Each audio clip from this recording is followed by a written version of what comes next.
A very good evening. Thank you very much for choosing GHOne TV. It's always a delight when we come your way with the latest happenings throughout the country. Well, tonight the assurance is we're bringing you up to speed on the latest happenings throughout the country. But before we do so, let's look at some of the top stories that we have for you tonight. Coming up in the next 60 minutes, Chamber of Commerce and Industry call on government to address issues surrounding the depreciation of the local currency. To do is to hold some meeting, tripartite meeting or meeting that has to do with the big guys in the industry who usually have to import, and that will depend on the dollar.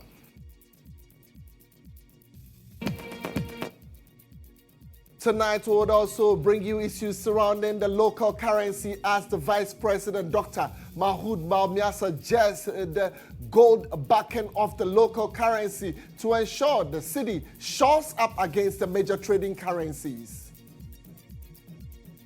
The whole world, the country that has had the most tax competitive system for the last 10 years in the row, they've been number one, is Estonia. Tonight, we'll look at crime as police intensify chase for robbers who hit a Spintex savings and loans company. We'll bring you more details tonight.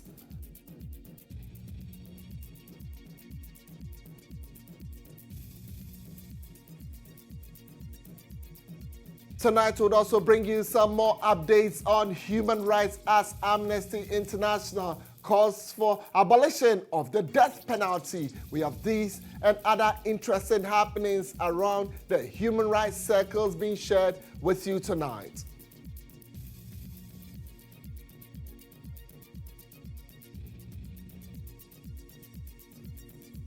We'll also bring you some updates from our world of business as Dr. Bawumia assures of a tax regime overhaul when he's given the mandate to lead the country. We have these and many other interesting stories making the 1 hour bulletin. Stay with us as we bring you up to speed on all these latest happenings and many more. My name is Kweku. Thank you very much for choosing GHOne TV. Well, tonight, let's start with our local stories. And here, police has intensified investigation into a robbery attack on the Spintex road involving the Pan-African Savings and Loans. I'm robbery. They've caught you. Catch them, arrest them. They've shot people. Jesus! The incident reportedly occurred around 2 p.m. while the area was still bustling with activity. As the vehicle carrying the bank staff and money was about to park, a motorbike pulled up and 2 armed riders dismounted, firing warning shots as they took positions around the vehicle. In moments, the robbers fled with a bag containing an undisclosed amount of money after allegedly striking the arm of a female staff member with their weapon. CCTV footage obtained by GHOne TV captured the entire robbery as it unfolded. Eyewitnesses speaking anonymously reported that the female police officer on duty at the bank struggled to cock her weapon and was unable to intervene. While the bank's management confirmed the incident, they referred our reporter to their head office at Ridge for further comments. A scheduled officer identified as Sandra stated that they could not comment on the matter as it is under police investigation. There were no immediate arrests following the robbery. Some onlookers expressed concern over using an ordinary vehicle to transport cash for the bank instead of an approved bullion van.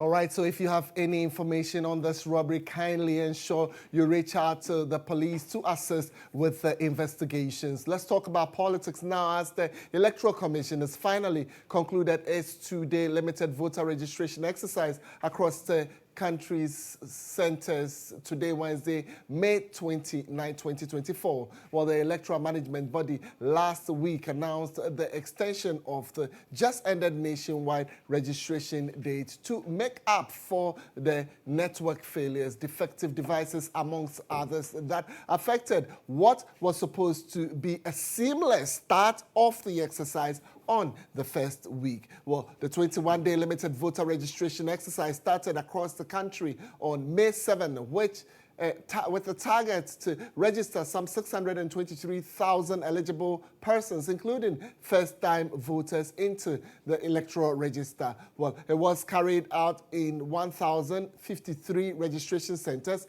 made up of some 268 district offices of the Electoral Commission and 785 additional centers of hard-to-reach areas agreed with the political parties. Well, as the Electoral Commission concludes on the extension exercise, let's scan our lenses across the regions to assess the exercise, which was earlier greeted with dissatisfaction amongst the two main political parties. And let's now talk to our Ashanti regional correspondent, and that is Isaac Justice Bediako. Isaac, thank you for your time tonight. Let me find out from you. So how did the exercise conclude in the Ashanti region?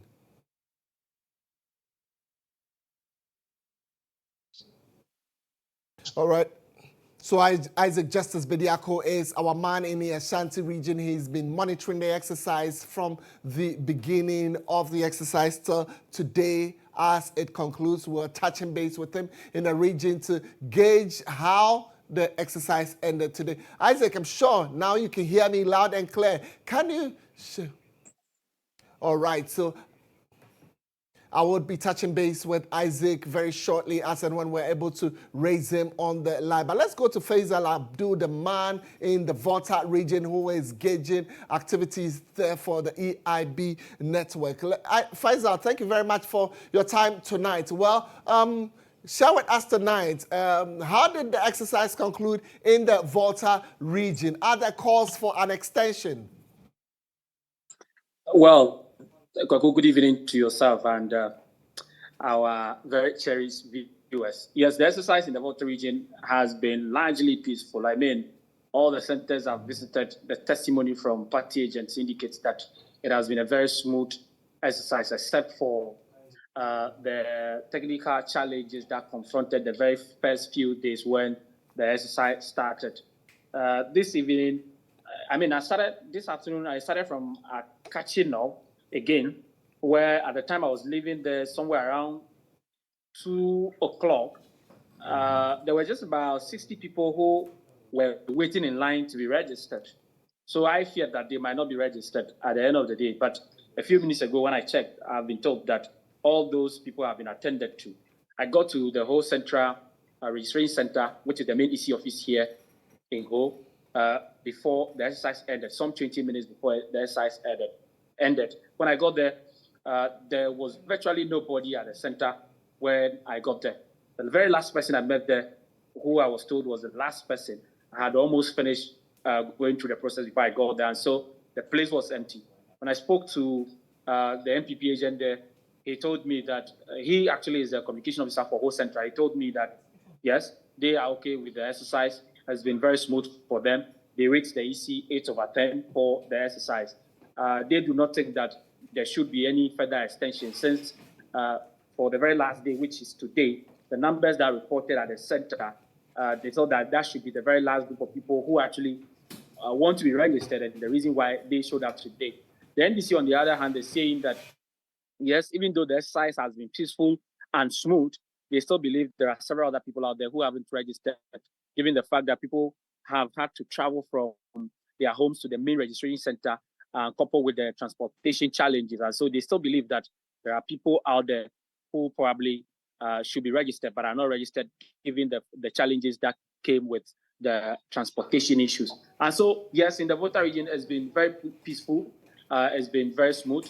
I have seen some level of collaboration from the security agencies. I mean, for the last few days, there were concerns about the number of security officers, the police officers at the registration centers. But of course, their presence actually helped in maintaining order at the centers, and it's been very peaceful largely, Kweku.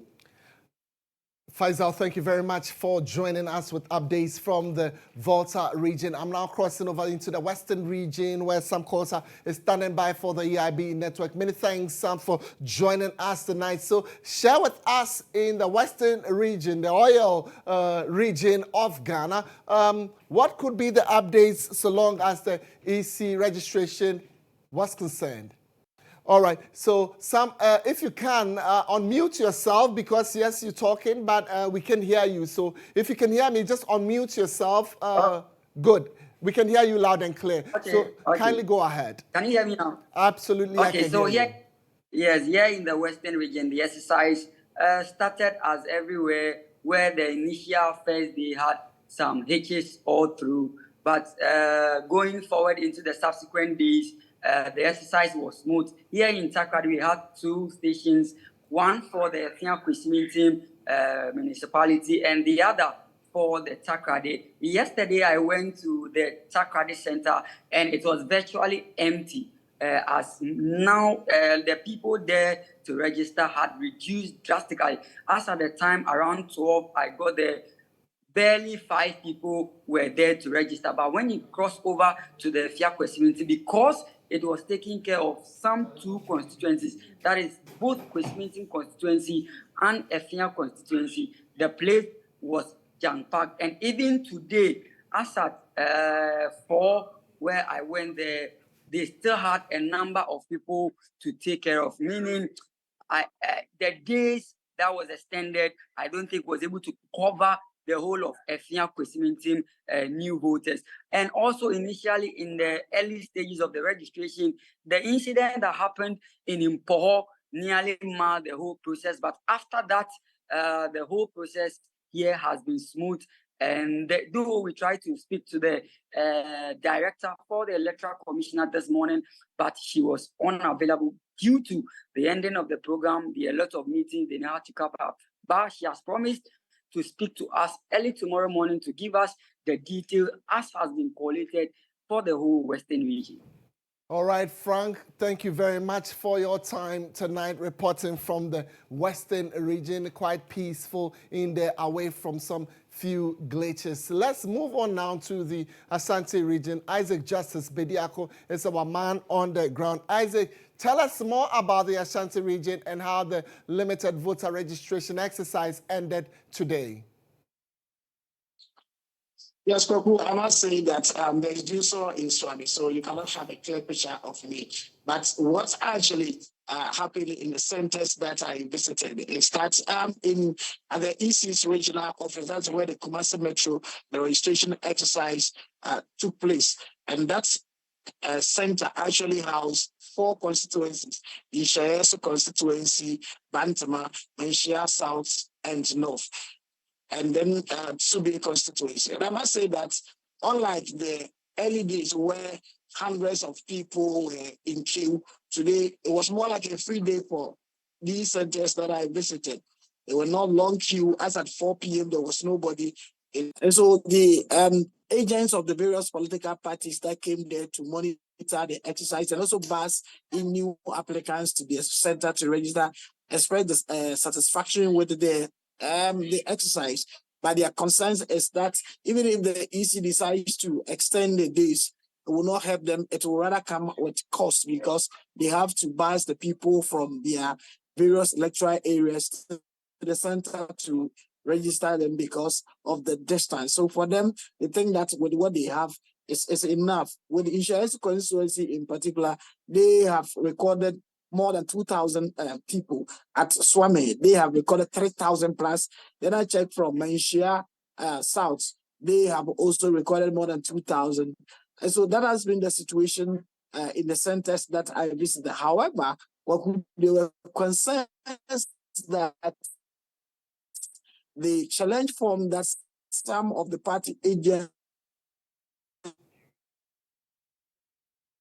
Unfortunately, Isaac, we lost you at some point in there. We'll try to reconnect with you as and when we're able to raise him on the line. He will share more details. But he reported from the Ashanti region some of the issues that transpired in there and some of the figures that we're receiving from some of the voter centers. Well, let's come back here to Accra as now the Minister for Interior, Henry Quartey, has admonished both sympathizers of the National Democratic Congress and the NPP to unite ahead of the 2024 general elections. Well, my colleague Obed Kingaglo monitored the close of the exercise at the Electoral Commission's old head office, and he joins us for the details.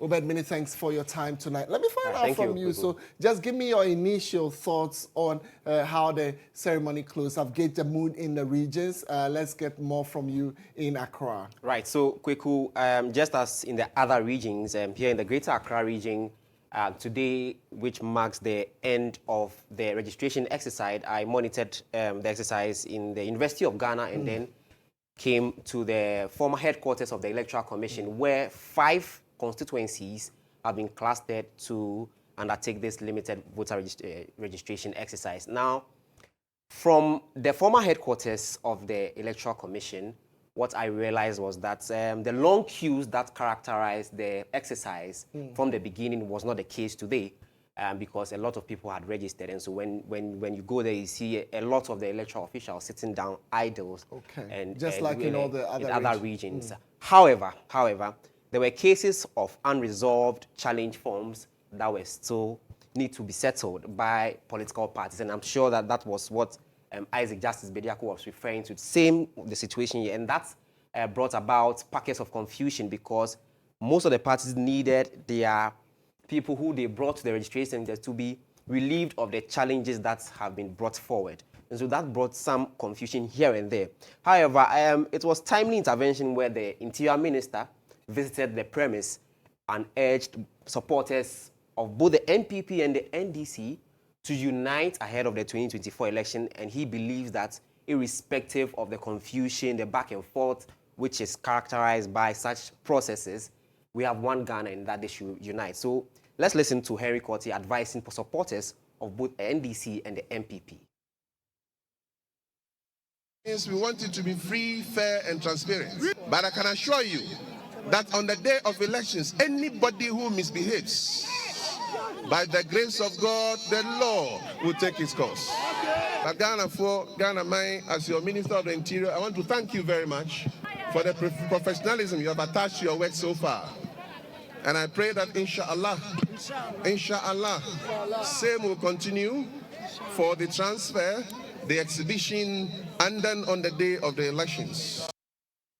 All right, so Henry Quartey in there addressing the people who were around at the time. But let me just get to you on other matters. So you happen to have spoken to the Electoral Commission as well. Yeah. Can you share with us what they've been talking about? Right, so I spoke to the District Director of the Ayawaso North constituency and also the other district directors. But on record, the District Director for the Ayawaso North constituency assured the party that the outstanding cases of challenges will be resolved and that it's a process. You know, a team was set up to resolve these cases. The team made up of magistrate court judges, electoral commission officials, political party representatives, and also clergymen, faith-based people. And he assured them that those challenge forms will be dealt with. And also, you know, tomorrow begins the transfer of votes and also replacement of voter ID cards. So if you've lost your ID card, or you want to transfer your vote from your constituency to another constituency, probably because you have relocated, tomorrow is the process. They are beginning the process. And so he seized the opportunity to call on all and sundry to come around and perform that exercise of replacing lost ID cards and also transferring their votes. Let's listen to the District Director of the Ayawaso North constituency. So far as challenges are concerned, in the wisdom of the Commission has formed a committee which was sworn into office by the magistrate, known as the District Registration Review Committee. That is comprised of the police commanders of various districts, the Director of Education of various districts, the traditional authorities, the stakeholders that are active in the various constituencies, and the Electoral Commission representative, that is the district electoral officers or municipal electoral officers. And they sit to address the challenge cases that cut across, be it a minor, be it a non-resident, be it a non-citizen, in the various how do you call it, municipalities or districts. And we have been sitting through it all, throughout the registration exercise time. And we are continuing. And I believe that by next week, we should be able to finish our sitting and give a concrete report to the commission on those who are qualified as registered voters and those who maybe have been disqualified. Anyone who is qualified to transfer his or her vote from a district or constituency that is far away from the constituency that he or she wants to transfer to should walk in with legible documents. For example, if you want to transfer your vote, you ought to come with a tenancy agreement form or utility bill, being water bill or light bill, to show your place of residence, your locality, that you actually live there and you'll be there for a certain number of months or years.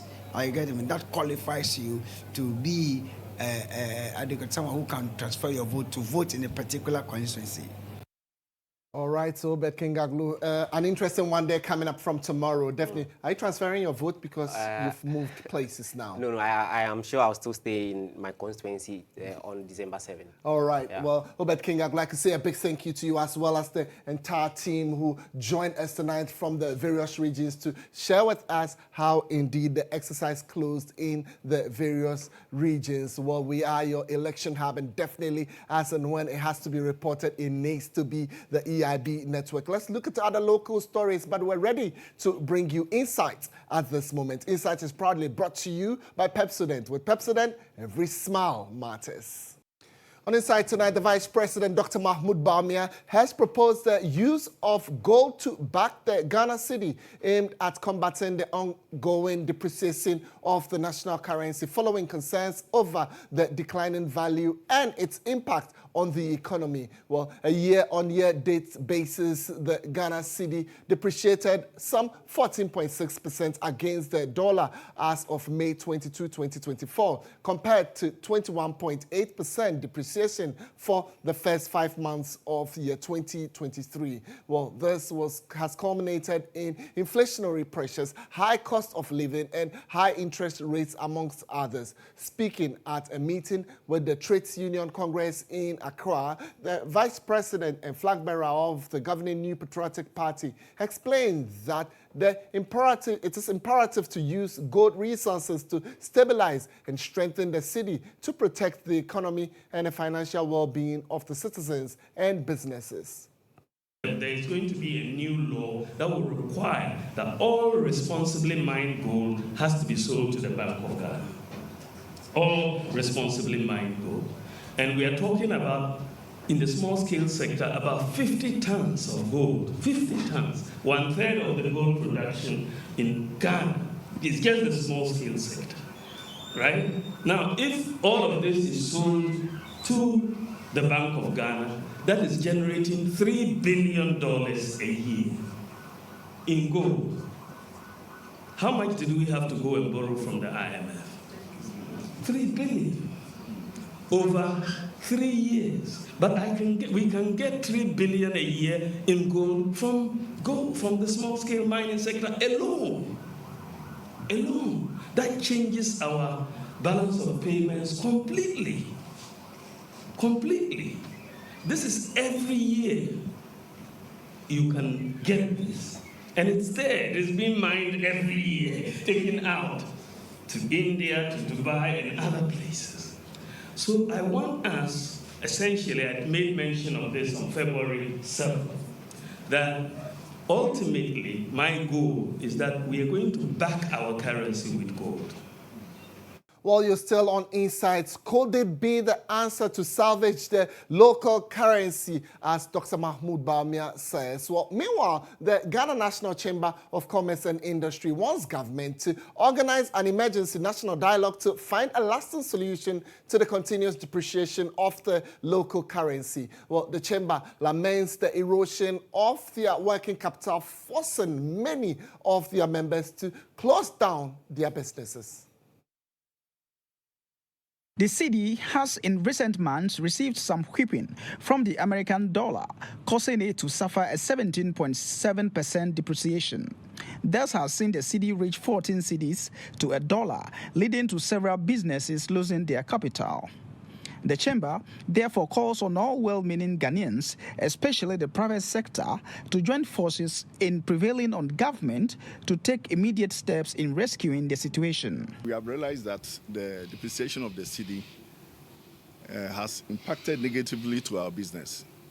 The exchange rate is key, it's fundamental in anything that we do.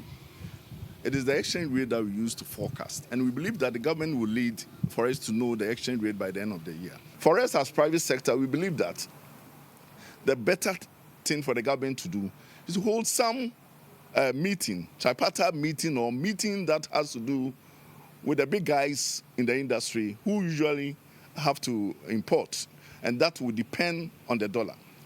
It also means that people are also losing confidence in the cedi, because for cedi to have value, it must be stable. Delivering a lecture on factors contributing to the unstable nature of the cedi, a banking consultant, Dr. Richmond Etuahine, said the country loses over $3 billion in remittances annually due to blockchain. The Act 987, Payments, Services and System Act 2019, 987. They introduced a new fintech, blockchain, whatever you call them in it. But the question is that when the foreign currency gets to them, it doesn't get to the central bank. And I'm saying that in the previous, before 2014, we get the money to MoneyGram or Western Union. A certain commission is paid, but the money, the foreign exchange is made available to the system. Unfortunately, it's now completely the opposite. People are holding on to the foreign exchange. So when I say track, trace, and capture, what I mean, they should go by the old ways where we can capture all remittances rather than people becoming owner of the foreign exchange, which is in contravention of the Foreign Exchange Act 726/2006. All right, so just very shortly, you heard Dr. Richmond Etuahine. Fortunately for us, I have him right on the other side of the line. He's a banking analyst, and he joins us for a conversation. So thank you very much for your time, Dr. Etuahine. A short while ago, you were talking about blockchain that has actually blocked the inflow of the foreign, pardon my vocabulary there. I like the way you laughed about it. Yes, but that's the interpretation I want to give to your viewers tonight. But help me, when you say blockchain, so to say, has not been friendly to the local currencies appreciation to the FX, that's the US dollar. What exactly are you saying? Thank you very much. I hope you can hear me clear and loud. Absolutely.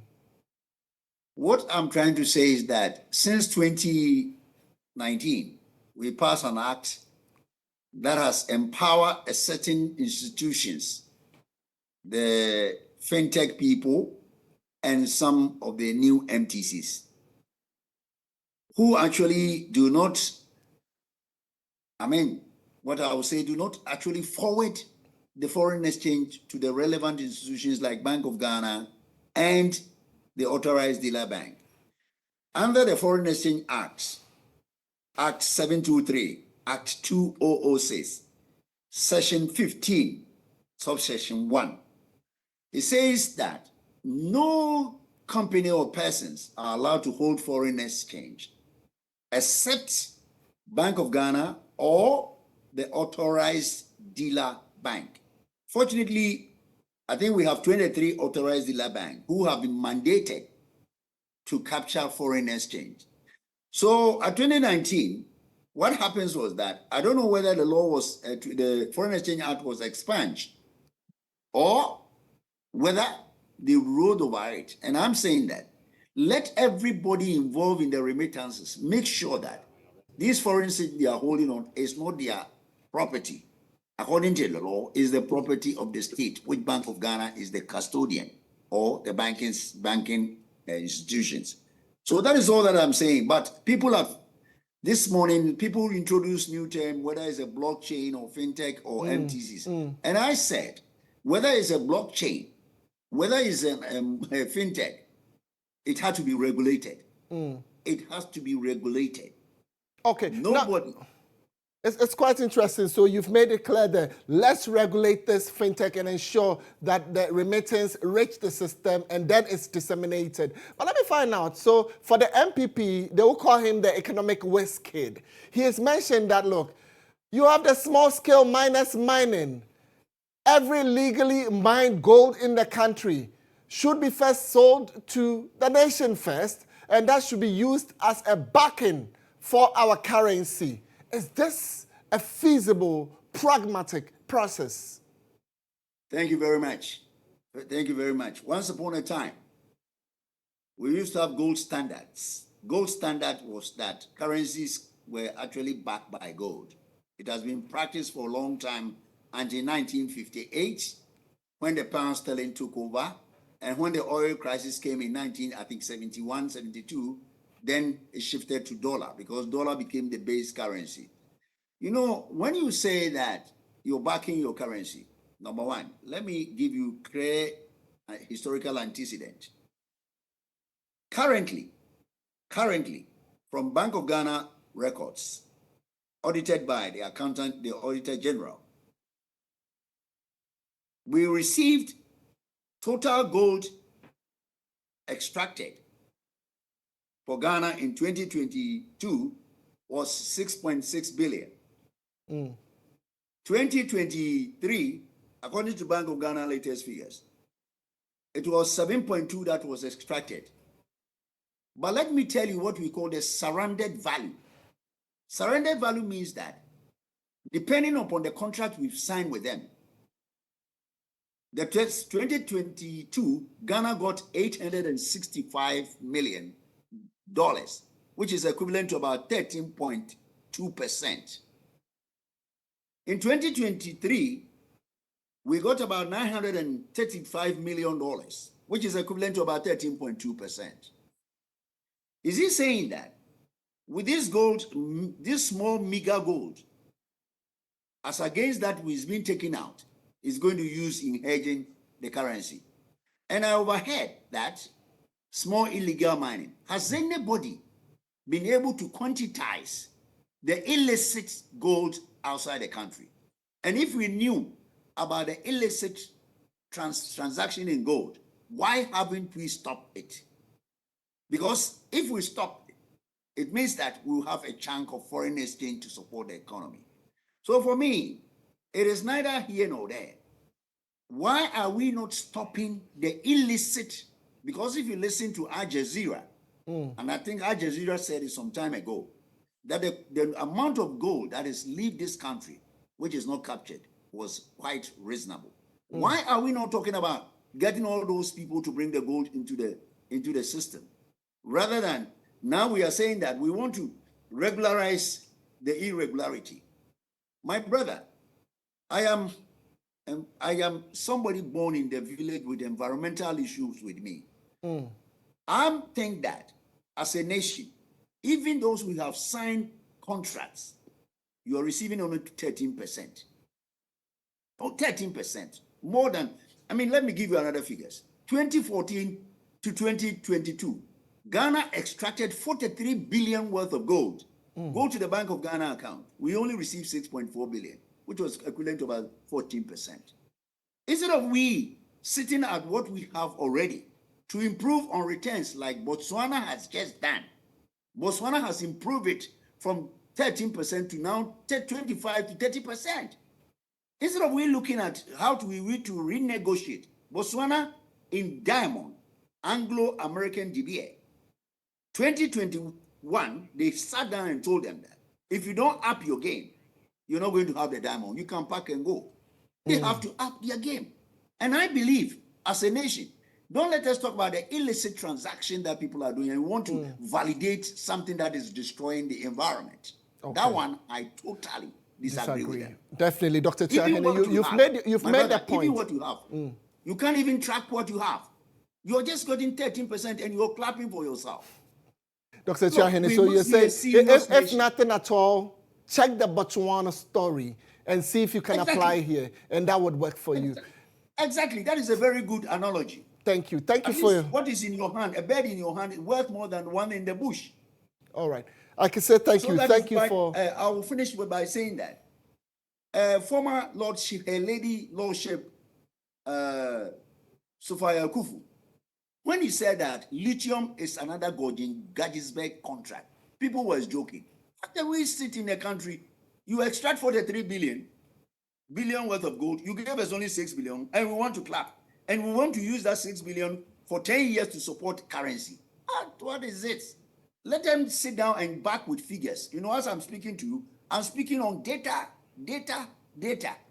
If you don't have the data, don't make pronouncement. Dr. Tuyahene, thank you. Thank you for your time tonight. Thank you for sharing all these details with us. We're sincerely grateful. That would close Insight for tonight. But we still just have one more. As the founder and leader of the Ghana Union Movement, we're talking about GHOne. Reverend Dr. Christian Kwabena Andrews, also known as Sofotiri Abosom, predicts that the local currency will weaken further against the US dollar, potentially surpassing some 20 Ghana Cedi mark by the end of the year. Well, he attributes his decline to the country's heavy reliance on imports and foreign nationals increasing control of the economy. Reverend Dr. Andrews believes that long-term stringent measures will be necessary to stabilize the local currency.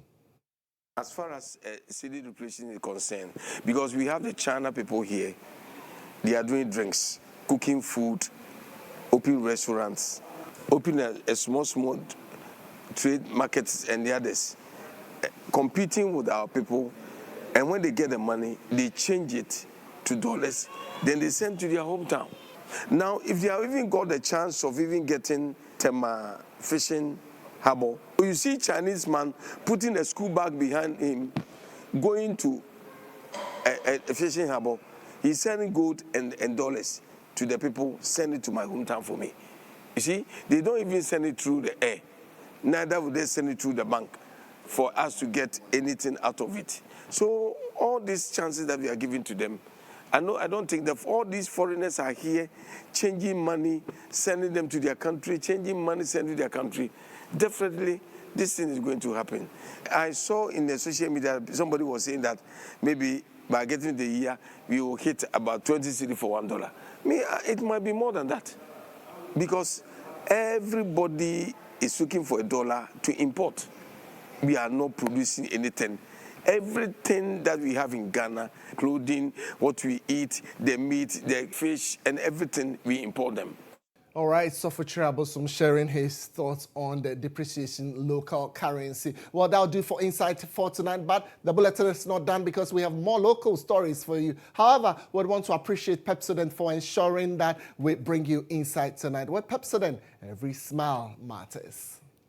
If you're just joining us, this is News Tonight, and my name is Kweku, and we still have some more local stories for you. And here, Country Director Ghana of the world's largest human rights organization, Amnesty International, Genevieve Patton, has raised concerns over a number of human rights infractions taking place in Ghana, which is beginning to dent the democratic credentials of the West African country. While speaking during the launch of the annual Amnesty International report and death penalty report, Genevieve Patton called for enhanced policy measures to tackle discrimination against the women and children, as well as address the emerging human rights concerns documented in the report. She also called for a total abolition of the death penalty in the constitution of the country.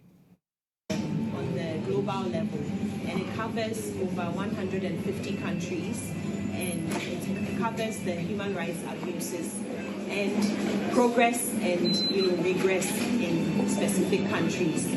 We are also launching our death sentences and executions report. This is also published annually by Amnesty International. Today, the death sentences and executions report will be officially launched, and the human rights report was launched in April this year. So I'll just take you on some of the issues that have come up. Of course, globally, we are looking at issues such as Russia-Ukrainian conflict, We're also looking at the Israeli-Palestine conflict, and Amnesty International has called on Israel and Palestine to respect international humanitarian law. We also look at regional issues where there's been repression in sexual and gender-based violence, especially in conflict-ridden countries such as Sudan. So this is something that is very important to Amnesty International. We also have in Ghana, for Ghana, I think our human rights level, we have 2 steps forward, 2 steps back. I remember last year for 2023, we definitely decriminalized the attempted suicide, which was a great act for Ghana. This was done in March last year. We also looked at drugs, where now the prison term is being converted into a... All right, so let's do some more local stories. And here the running mate for the National Democratic Congress has accused the New Patriotic Party of poorly handling the teacher trainee allowances. Well, according to her, despite the restoration of the allowance, it is fraught with numerous challenges, which she says is a future NDC will try to resolve it. Addressing members of the University of Cape Coast branch of the Graduate Students Association of Ghana, Professor Jane Nano Pokwajaman averred that the arrears of the trainee allowances owed the students is costing them more. The restoration promise was held by many students on campuses of colleges of education. Though the NPP successfully restored the teacher training allowances, its implementation has been challenging. By 2022, for instance, the government had defaulted payment for about 7 months, with the Teacher Training Association of Ghana, TTAG, expressing deep concern about how the delayed payment was compounding the economic challenges facing trainees across the country. Meanwhile, the national president of the Graduate Students Association of Ghana, Emmanuel Owusu, who spoke to GHOne TV, described the proposed 24-hour economy of the NDC as a game changer. The 24-hour economy is a very smart policy, and in that it will stimulate economic progression, and it will also create a lot of jobs for a lot of young people. Because of course you have a working class that is already struggling, and so what our report did find out is that in order to implement a full-scale 24-hour economy, you need to probably put certain infrastructural structures, of course, because the 24-hour economy is not an event, it's a process, and that certain things must happen in order for us to be able to have a full-scale 24-hour economy. Those are a few of the findings, but largely we did find out that it's something that will help this. The founder and leader of the Ghana Union Movement, I'm talking about GHOne, Reverend Dr. Christian Kwabena Andrews, aka Osofotri Abosom, has called on NDC and MPP flag bearers John Romani Mahama and Dr. Mahmoud Bawumia to halt their nationwide campaign tours. Well, according to Osofotri Abosom, both are well-known figures in Ghana and do not need to be physically present to convey their messages to the electorate unless they intend to influence voters improperly. If a woman be chosen as a running mate, school feeding, markets such as Kumasi Central Market. It is a matter of us building our country. But I see MPP and NDC that they are not ready to build the country, but they build the people around them. They are just giving them incentives in order to continue to campaign for them to continue to be in power. Like if the vice president thinks that he's really coming to help this country, instead of you sitting at the office doing the right thing, look at he's just all over everywhere. What's he going there to do? Everybody knows you to be a vice president in the country. So if you have anything to say, go to GTV and say it to the people. What else again? Why are you going here and there? Anybody that goes around this country that he's looking for, this means he's deceiving the people. It is not a matter of a proper campaigning, just deception, giving them incentive, giving them money, bribing them for them to vote for them. If not, why do you have to waste your time? Mama and the vice president, they shouldn't campaign again because you people, you are known to us already.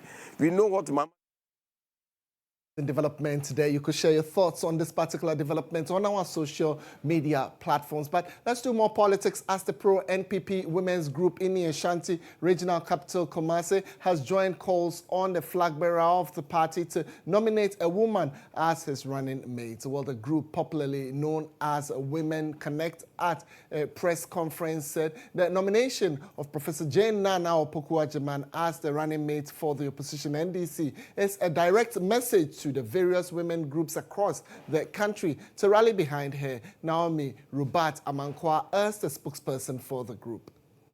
If a woman be chosen as a running mate, school feeding, markets such as Kumasi Central Market, Kofo Market, Mampontein Market, Swame, Bantima, all of them are not being done. If a woman is being taken as a running mate, we know all these things will be considered, and the woman will understand what market is all about, and then understand we the ladies, and then come to our aid. We have a lot of countries that have chosen ladies as their vice presidents, such as America is having a vice president as a lady, Mexico, New Zealand, and many more. That is why we are voicing out to our presidential candidate, Dr. Mahmoud Bawumia, to consider our decision, to consider our pleading, to bring on board a woman to be his running mate. All right, so we're ready to bring you the latest from our world of business. We're grateful to Bill's Microcredit for making it possible for us to bring you business tonight. Well, the Vice President, Dr. Mahmoud Bawumia, says the next MPP government, under his leadership, will undertake a comprehensive overhaul of the nation's tax system. Well, speaking at a meeting with the Trades Union Congress, I'm talking about the TUC here in Accra, the Vice President, who is also the flag bearer of the governing New Patriotic Party, outlined a series of proposed changes aimed at simplifying the tax regime and promoting economic growth. There's more in the following report. The meeting between the Manifesto Committee of the governing New Patriotic Party and the Trades Union Congress, TUC, was to enable Dr. Muhammadu Bawumia to share his vision and elicit input from the public and private sectors.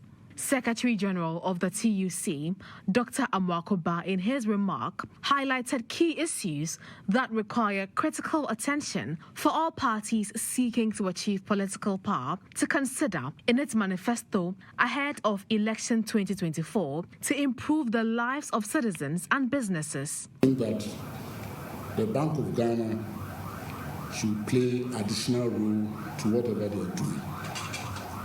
We think that Bank of Ghana has enough human resources to help this country with their policies to create jobs.